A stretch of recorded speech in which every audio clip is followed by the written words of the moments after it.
آقا کریم علیہ السلام کی خدمت میں ایک صاحب حاضر ہوئے اور انہوں نے اپنے امام کی شکایت پیش کی جو لمبی نماز پڑھاتا تھا۔ انہوں نے کہا حضور اگر یہ سلسلہ جاری رہا تو میں جماعت سے نماز نہیں پڑھ پاؤں گا۔ تو آقا کریم علیہ السلام سخت غصے میں آئے، آپ نے ارشاد فرمایا انکم منفرون عن الجماعات والامور الاسلامیہ، فرمایا تم لوگوں کو متنفر کر رہے ہو جماعت سے اور امور دینیہ سے، امور اسلامیہ سے متنفر کر رہے ہو۔ حالانکہ اگر کوئی شخص نماز میں قرات لمبی کرتا ہے تو وہ یہ جو عمل کر رہا ہے اللہ کی رضا جوئی کے لیے کر رہا ہے۔ نماز کے اندر قرات ہے، اللہ کا قرآن ہے، قرآن پڑھنا افضل ہے اور نماز میں پڑھنا اور افضل ہے۔ تو جو افضل ترین عبادت ہے اس کو بھی طول نہیں دے سکتے آپ، تو پھر میں اپنی گفتگو کو کیوں طول دے سکوں کہ جس سے لوگ اذیت میں مبتلا ہوں۔ کسی کو نصیحت کرتے ہوئے، کسی کو تلقین کرتے ہوئے حد سے تجاوز نہیں کرنا چاہیے۔ نفلی عبادت کے لیے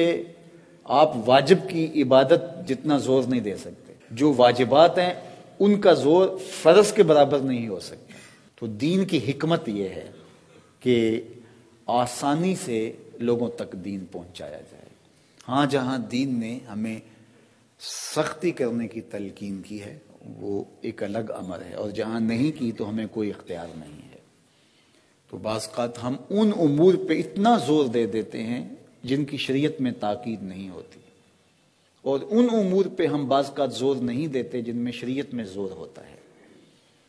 تو یہ پھر ہم اپنی خواہش کو مقدم کر رہے ہوتے ہیں۔ تو اس لیے کسی بھی امر کے اندر تبلیغی امور ہوں، اعمال ہوں، رویے ہوں، گفتگو ہو، طرز معاشرت ہو،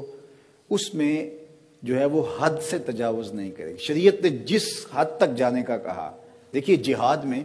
آخری حد تک جانے کا کہا ہے، مخالف کی گردن اتار دینے کا حکم ہے، وہاں ہم جا سکتے ہیں، لیکن وہاں بھی حد بندی رکھی کہ بچوں کو قتل نہیں کرو گے، بوڑھوں کو قتل نہیں کرو گے، اسی طرح بیماروں اور لاغروں کو، معذوروں کو قتل نہیں کرو گے،